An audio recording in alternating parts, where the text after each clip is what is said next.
Hey, it's Golic Sunday. The Eastern Conference Finals get underway in Indy, with the Pacers already playing 13 games in these playoffs. Will they be able to keep up with the well-rested Heat? We'll talk playoffs with you Monday. It's Mike and Mike on ESPN Radio and ESPN2.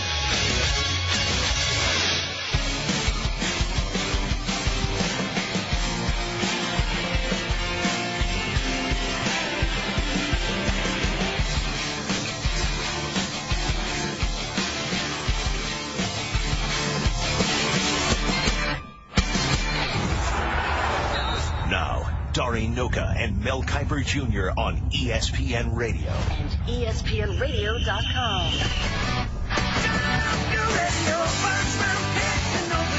Dory and Mel, ESPN Radio, ESPNRadio.com. We are presented by Progressive Insurance. Always great to have you with us.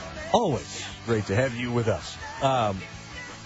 Mel's, I love this because we're already diving back into the draft, Mel. But now next year, as you are going to give us your big board, your top 5 prospects for next year's draft in about 15 minutes. Yep. So how long have you been thinking about this, by the way? Well, I do it before the draft, so I try to get the top 10 to 15 ready for day 3 of the draft and get that up there. But usually, anytime you get a break and you're probably doing too much for this draft, you want to get away from it a little bit, and you put in tape and you're watching a guy that's in this draft. You say, oh, there's a guy for next year, and you take a good look at him. So it's been going on for a while, Dari. Obviously, during the season, you compile these lists, and now that's all you do because this year's draft is gone. It's in the rearview mirror. It's gone. Now all I'm worrying about is next year. So I started this week already looking at a couple guys. Good. We're going to hear about your top 5 going into next year's draft in just a moment. You heard, by the way, Christine talked about Mark Jackson comes back to ESPN. So, and I'll say this, when I worked in Bristol up until 3 years ago, I worked with a lot of different analysts in all different sports. He was absolutely one of my favorites. Good guy, very much knows what he's talking about, and that was when he was an analyst, having not been a head coach before. You know, he was one of the all-time assist leaders in the history of the NBA, was a great player. Now he adds former head coach to his resume, playoff head coach. Oh, good, good get for us. And anybody that's in Bristol that has not worked with Mark Jackson before, I think is going to absolutely love that. So good there. Let's stay with the NBA. That is the topic of our hot list. So the hot list now is we are down to Thunder, Spurs, Heat, Pacers. Our conference finals series are set. East starts tomorrow. West starts on Monday. Who are the 3 most important players, Mel, from here on out? The 3 most important that will determine who wins these series. 3, 2, 1. Let's go. You're number 3.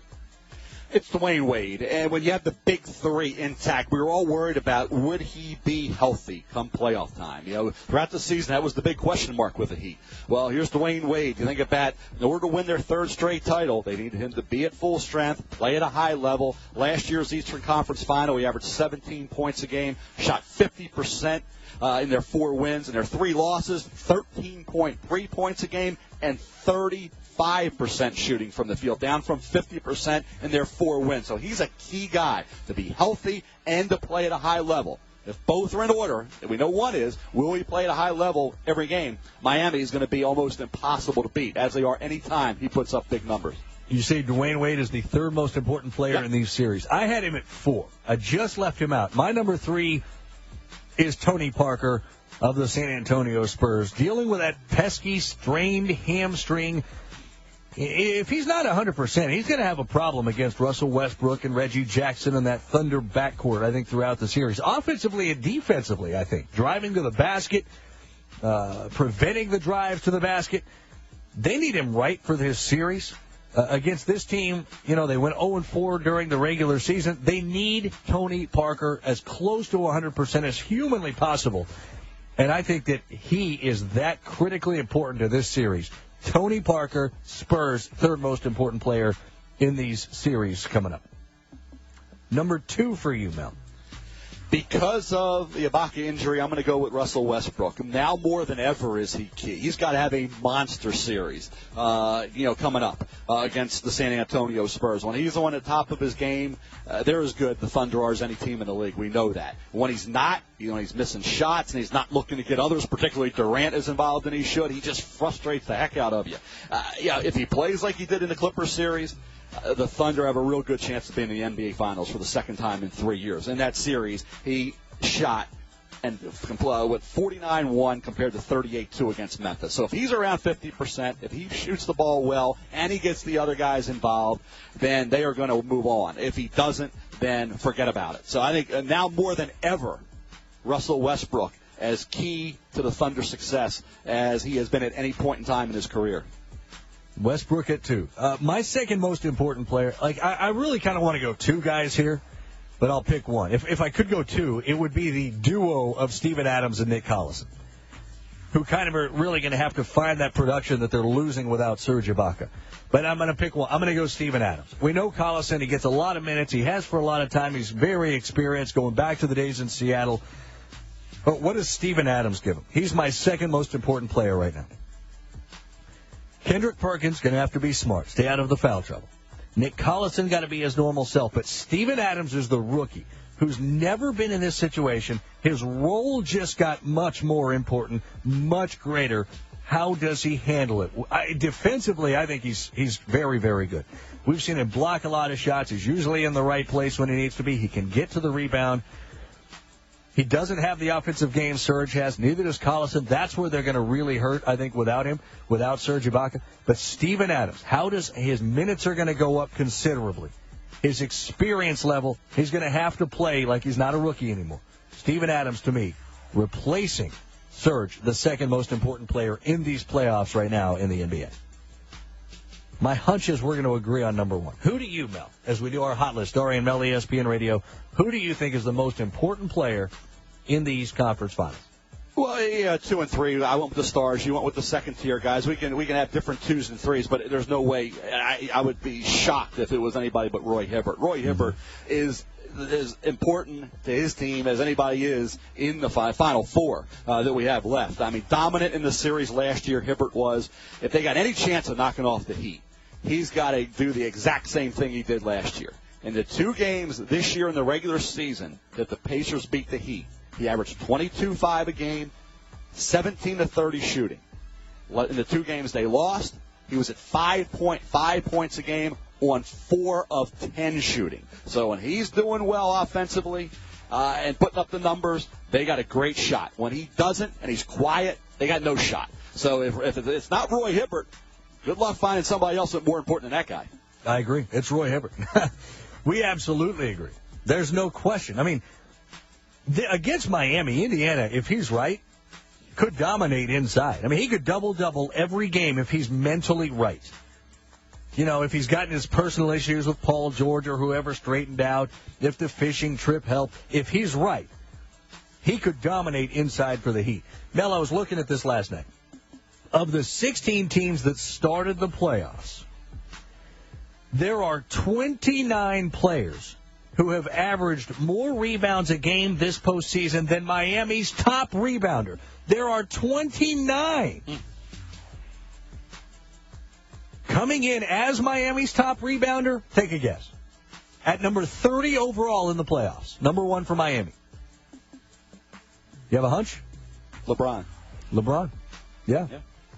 Folks, if Hibbert can control the paint in this series, if he's right, Indiana will win the series. I think if they get Roy Hibbert at 20 and 10 or close, they win the series.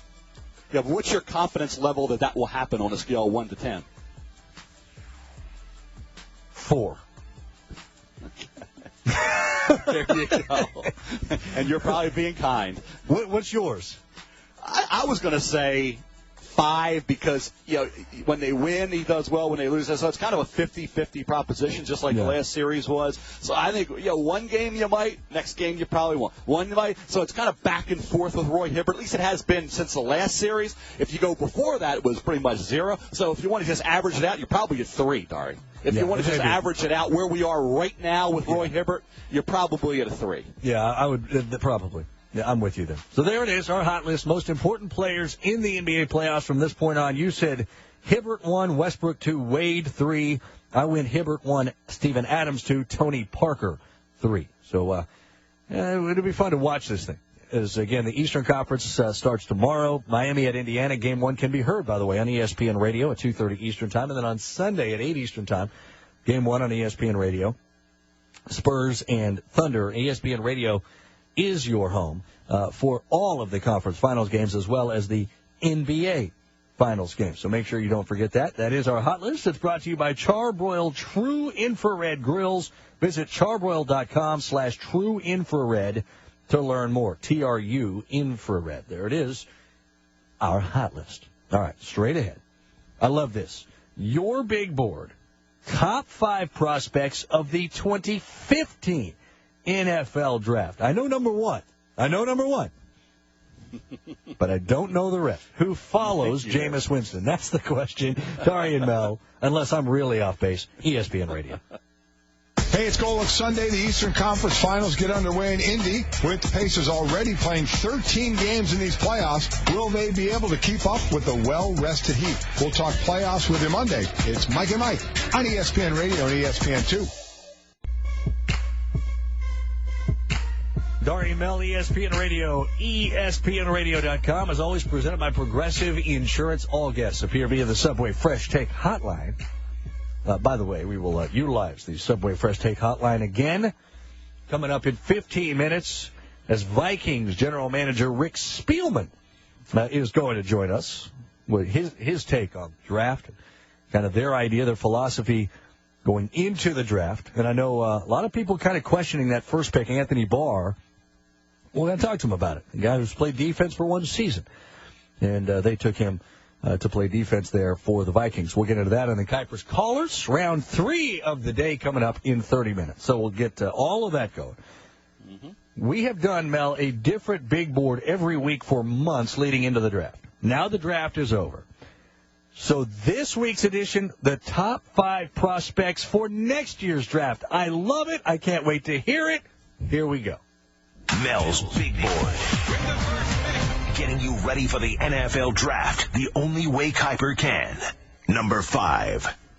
I'm going to go here with Randy Gregory, a fourth-year junior defensive end / outside linebacker from Nebraska. You talk about tall, rangy, 6'5", 6'6", 240 pounds. Love his pass rush ability. Love his closing speed. He's like a cat.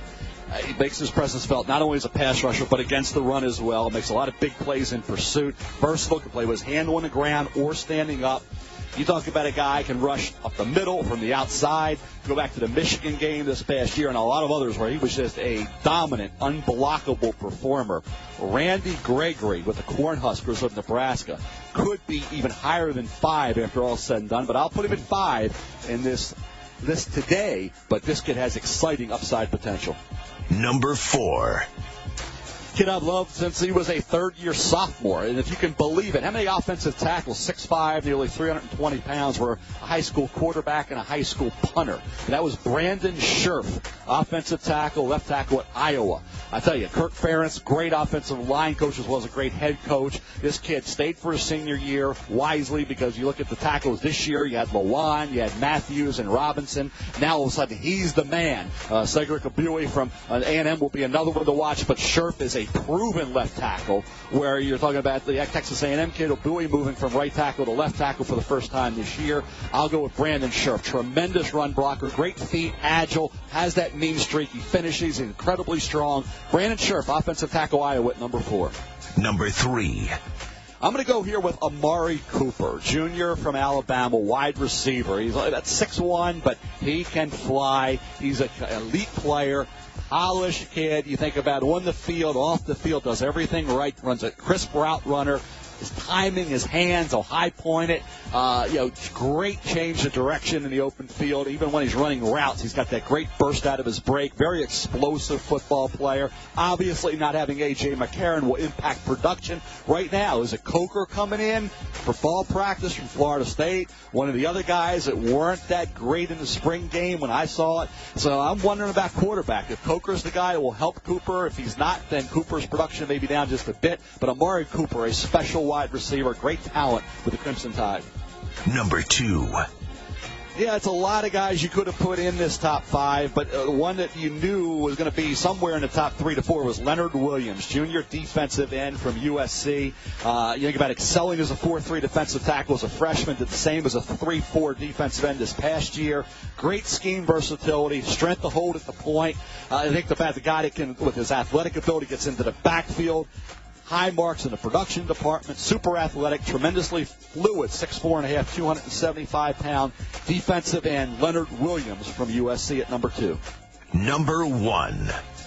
Dari, kidding about it, I couldn't do it. I just wanted to make a move just for Dari's purposes because he thought he had the guaranteed number 1 guy, and it is Jameis Winston. And Jameis Winston is a outstanding talent. We talked about him all last year, how good he could be. He led his team to a national title.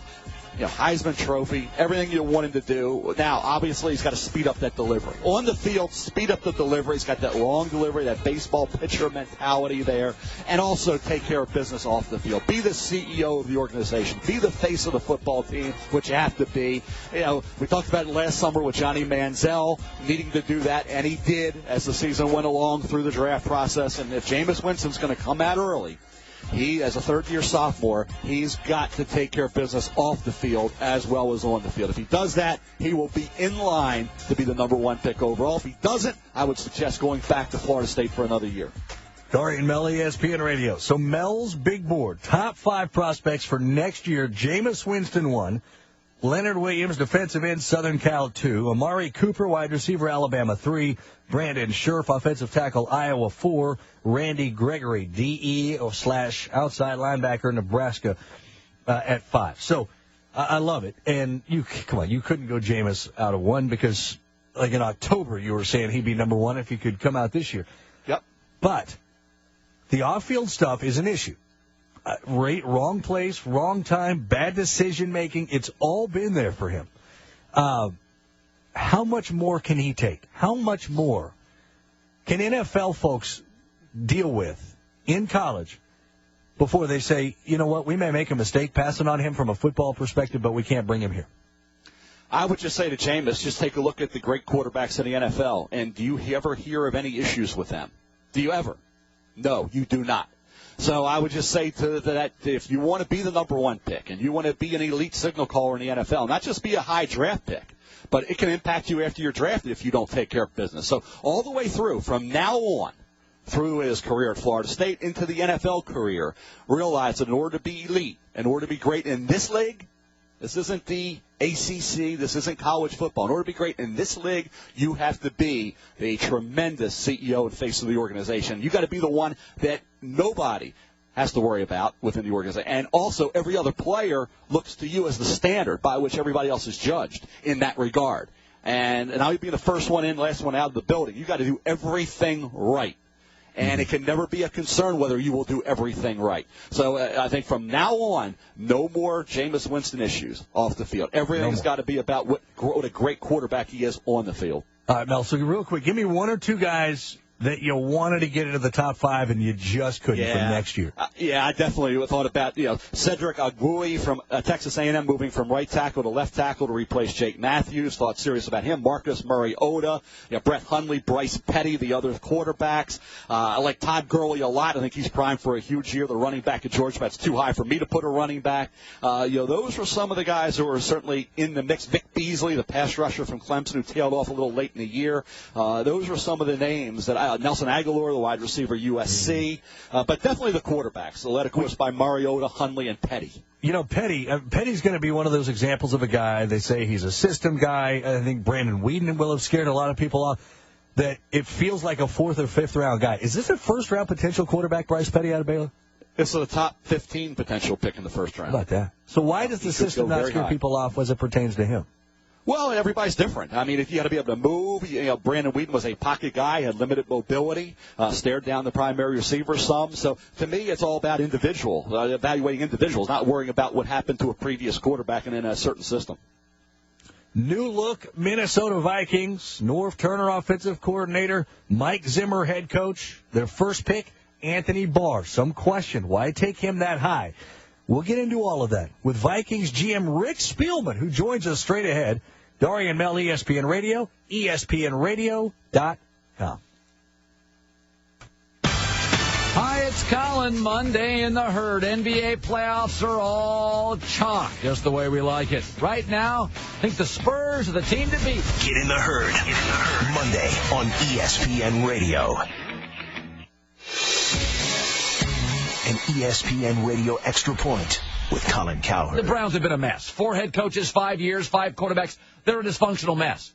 They give you a little glimpse into why they're the Cleveland Browns. During a radio interview, the Browns quarterback coach admits that he got a text from Johnny Manziel. And he took that text and he took it to the owner and said, "See, we got to draft him." His text said, "I wish you guys would come get me. Hurry up and draft me. I want to wreck this league together." He loves us. No, by the way, he was humiliated on ESPN. He just wanted to get off television because it was humiliating.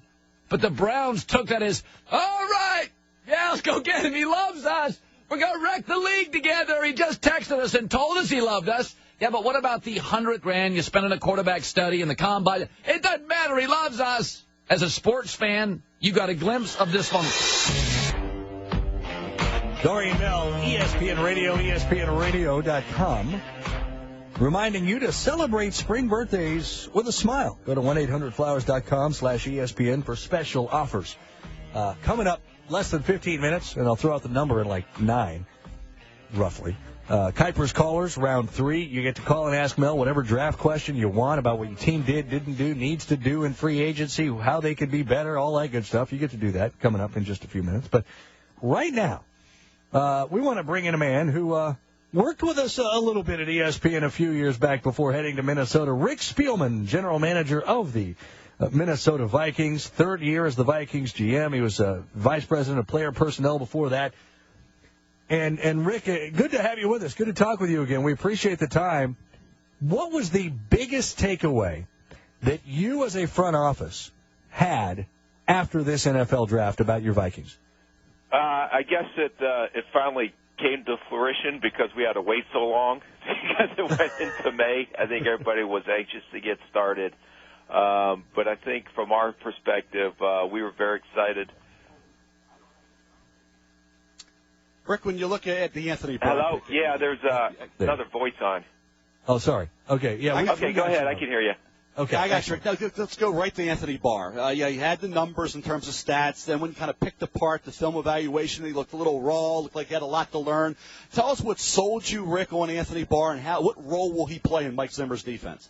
You know, we were, as we were in our meetings, and we're sitting there and identifying all the players' strengths and weaknesses, and we're watching workouts and on the video, the pro days, and the one thing, as we were sitting there talking through, Mike Zimmer got up on the board and started drawing X's and O's on, this is how we can use this guy in my system. And then he's putting him there stacked behind a line of scrimmage. He's putting him at the edge. He's doing a lot of different things. And with that guy's size and his athletic ability, there's a lot of unique matchup problems that you can create with him. I know he's only played defense for 2 years, but he's been productive for the 2 years that he's played defense, and we thought he just has tremendous upside. I know Mike Zimmer and the staff he puts together, they really thrive on getting athletes like that and get them to play to their potential. Chatting with Vikings general manager Rick Spielman, and so he went number 9, Barr did, and then you traded up at the end of the first round, moved into that last spot of the 3rd round in a trade in the first round in a trade with Seattle. And you jump up there right before the round is over and grab Teddy Bridgewater. Why Teddy above any other quarterback you could have had? And where do you see Teddy this year? How much of a likelihood is it that he does get the majority of the starts as you see it at this point in May? Yeah, we were very excited when we saw Teddy coming down the board, and we spent we met with Teddy on 6 different occasions during this during the off season. And the one thing that stuck out about Teddy is everybody ripped him on his pro day that he didn't play well. But I told, as we're sitting there talking, I said, if we're just going to draft off pro days, then why do we go out and do what we do in the fall? So I thought I got an opportunity to see him play live 3 separate occasions, twice in 2012 and once last year. And all the situations he was in, he seemed to thrive because it was a come-from-behind victory, or if it was, in the Rutgers game 2 years ago in the cold, and they had to win that game to get to the Sugar Bowl to play Florida, and he came off the bench and led that team to a victory in pretty tough circumstances. So we went back to that. I know after the pro day, I'm standing there next to Norv Turner, and his pro day probably wasn't what he potentially wanted, but as Norv's sitting there, all he got to do is correct his feet here or speed up on top of the drop or do this or do that. So after we got done going through all our interviews and our visits with all these quarterbacks, I said, let's go back down to Florida. Let's meet with him one more time. You and Scott Turner go ahead and work with him. And we worked with him for about an hour and a half. We wanted to see him make all the throws he's going to have to make in this offense. But as we were sitting there watching that workout, and Norv coaches the heck out of these quarterbacks, he responded well to everything that Norv was saying. And he's been a very bright, articulate kid, and we're in rookie minicamp and just excited about his potential. Rick, talk about the pro day again with the gloves, not wearing the gloves. Now, you wore them all year. Now, you're going to be outside for a couple of years until the new stadium is ready. During the workout, was it with gloves? Was it without gloves? And how did Norv and how did you guys feel about that, Rick? I don't care if he wears oven mitts. If that makes him throw good, then he can wear oven mitts, and Norv has no concern with that. At his pro day, the first one, he did not wear gloves, and I don't know who gave him the advice to or not to wear gloves or if he was trying to prove something. But when we went down there and did another private workout with him, he did wear his gloves, and you can see that there's a night and day difference. And then since he's been up here, he came up, we drafted him Thursday night. He came up here Friday. And he hasn't been home. He said he's not going home. He's actually had his agent send all his stuff up here, so he's been at work. And I can tell you this, he's had his gloves on every practice he's been out there so far. Rick Spielman, Vikings GM, joining us. Darian Mel, ESPN Radio. How much of a shot does Teddy Bridgewater have to start week 1? We went into the off season, and that was a key for us to sign Matt Castle. And we have Matt Castle, and we have Christian Ponder, so there's no pressure to play Teddy Bridgewater. We want to create competition, and everybody's going to push each other. But I know Norv and what he's seen and what he's done with both Matt and Christian in a short time he's been able to work with them through the off season so far. You see tremendous improvement in both those guys, and both those guys are throwing the ball very well. So there's no pressure to play Teddy. The coaches will make that determination when he's ready, but we also feel very confident in the other two that we have. Rick, some of your late-round picks were projected at one point in time to go a little higher than when they came off the board. David Yankee, the guard from Stanford, Antone Exum, the defensive back from Virginia Tech, even Kendall James, the cornerback from Maine, in addition, of course, to some of the guys that you brought in as undrafted free agents. But talk about the drafted guys, Rick. Is there one in particular or two that that already have jumped out that you guys were pretty excited about bringing into the fold at that point in the draft? Yeah, I mean, in the third round, Critton, Scott, when he was sitting in our third round, that was a no-brainer for us. We thought he was a very good football player, the defensive end coming out of Oregon State. And when you watched him and the motor and the energy that he plays with, our defense is going to be a big defensive line rotation, and that's one of the areas that we totally revamped. By going out in free agency and signing a Linville Joseph and a Corey Wooten to be a rotation guy. So, and then adding a Scott Critton and then signing Everson Griffin back. So we have a lot of guys that we feel are going to be able to rush the passer. And then you put Anthony Barr outside as well. So we know we have to rush the passer, especially in this division with the type of quarterbacks that we face. And Yankee, we were very excited about when he was sitting there in the fifth round, and we had an opportunity to have 2 fifth-round picks I think the Yankee pick was the one we got from Cleveland when we moved back one spot with Cleveland in the first round. And we got him lined up at left guard right now. We also will look at him at some tackle because he does have some position flexibility, but thought we got great value with both of those guys. Exum, we went ahead and moved to safety, and that's been a smooth transition so far. And all these guys that we took, we ended up, I think, with 2 fifth-rounders and 1 fifth-rounder, 2 sixth-rounders, and 3 seventh-rounders. And the draft was so deep, at least according to our board, that we try to grab as many of these type of guys that may be a little raw but had the athletic skill set to work with. And I know we spend a lot of hours with our coaches on give me the traits that you're looking for to help us know what you want to fit in this scheme. And I think we're able to land that with a lot of those guys we got in the later rounds. That's Vikings GM Rick Spielman. Rick, great talking to you. We really appreciate the time and the insight on the Vikings. Thanks so much. All right. Thanks for having me on, guys. Thanks, Rick. All right, there it is. So how about 2 GMs on today? Jason Light, Tampa Bay, Rick Spielman, Minnesota. Straight ahead, it's your chance to jump on. It is Kuiper's Callers, round 3. Your team did something that you just don't get, or didn't do something you wish they had, or there's still a hole. How do they fill it? Whatever it may be. Your question for Mel. Your chance to get in. 888-SAY-ESPN, 888-729-3776. That's what it's time for. This is Dorian Mel, ESPN Radio. Hi, it's Colin. Monday in the Herd. NBA playoffs are all chalk, just the way we like it. Right now, I think the Spurs are the team to beat. It's the Herd. Dorian Mel, ESPN Radio, presented by Progressive Insurance, comparing rates to help you save. Now, that's Progressive. Call or click today. Find out how much Progressive could save you as we dive into round number 3 today of Kuiper's Callers. And we started in the Show Me State. Mike in Missouri, you're on ESPN Radio. Good morning. Yeah, I was wanting to know how come, what Mel thought about with Kansas City, why they didn't pick up a wide receiver whenever they needed one so bad. Well, they certainly were a team that could have looked at a wide receiver. They only ended up with 6 players via the draft. But D Ford, you remember the Colt game, and you guys have obviously some bad memories of that game. Getting after a quarterback, having a rotation. That's what Rick Spielman just talked about with the Vikings. They're all copying the Seattle Seahawks. Having fresh legs in the fourth quarter, getting after the signal caller, and that's what you have to do. And D Ford gives them that with Houston and Holly. Gaines is a corner that moved up after the combine. Had a nice time at Rice there and then played good football with the Owls. DeAnthony Thomas, you don't have McCluster. Now you have DeAnthony Thomas in a similar role. Murray, Andy Reid's going to draft a quarterback, and that's his hand-picked guy.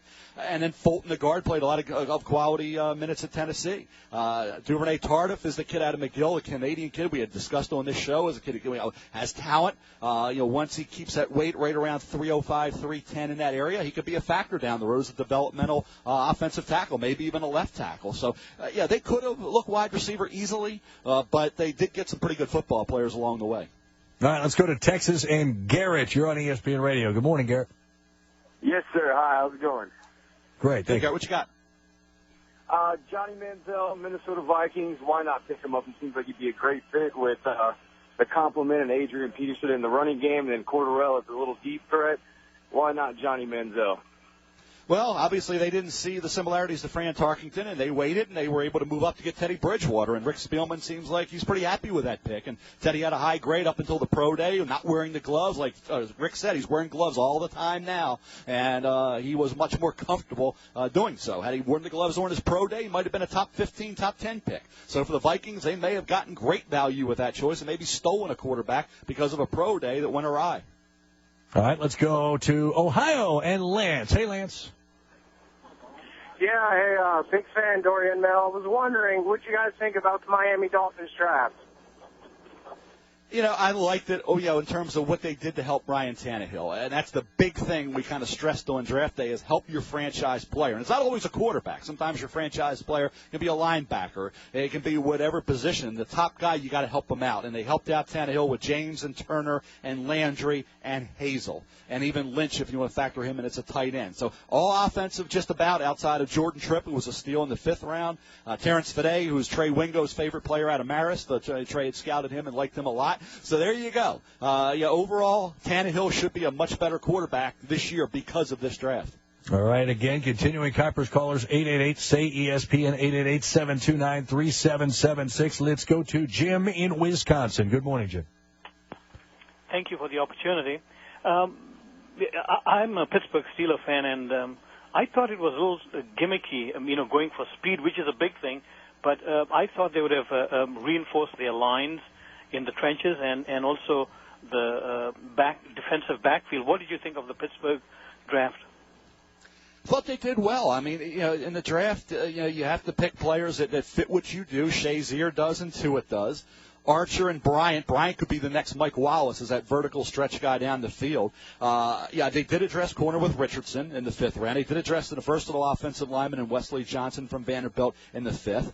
They didn't forget about that entirely, but the defense up front on the line with Tuitt as a 3-4 end and Shazier as an outstanding linebacker really, I think, will assist that defense, and I think they really helped out, again, their franchise guy in Ben Roethlisberger. Oh, yes. I know it does not make you feel good to say the Steelers had a great draft, but you have said that. Tom in Michigan. Tom in Michigan here on ESPN Radio. Hey there.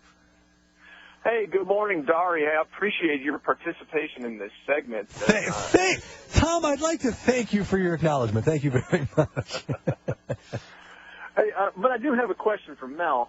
I'm wondering what he thinks about the Raiders draft. I think Reggie McKenzie hit a home run, especially in the first 3 rounds. I'm wondering what he thinks about Khalil Mack and how he works in there with C.O. Moore, because they're kind of similar players. Mack probably a little more talented, but then also about the players he drafted late that maybe have some questionable character concerns. Thanks, guys. Well, in terms of Keith McGill, to me, is a nice 4th-round pick. He's not perfect, and he's still learning, but he's got talent. In terms of the whole draft is going to be revolved around Derek Carr. If Derek Carr is the right man for the job next year or the year after, they have Matt Schaub there as a bridge to get to Carr, then they can challenge in that division. Peyton Manning's not going to play forever. Phillip Rivers isn't going to play forever. Came into the league, with Eli and with Ben back in 2004. So if Carr is the right man for the job and he plays at a high level and he develops into, say, one of the top 10 quarterbacks in the league, then they're going places. If he doesn't, then they're spinning their wheels and they're going to be very mediocre for a long time. So there you go. Dari, what do you think about the Raiders draft? I love whatever you just said about the Raiders draft. I'm more impressed that it's just good to feel appreciated. I had to go there, Dari. Yes, no, of course. Next call. I want to make sure. No, I was never complaining. I actually think it's very funny when I bring people in and they say, all right, thanks, Mel. Good morning, Mel. I'm totally fine with it. I actually think it's funny. Now that we've got that out of the way. Hello, Matt in Kansas. You're on ESPN Radio.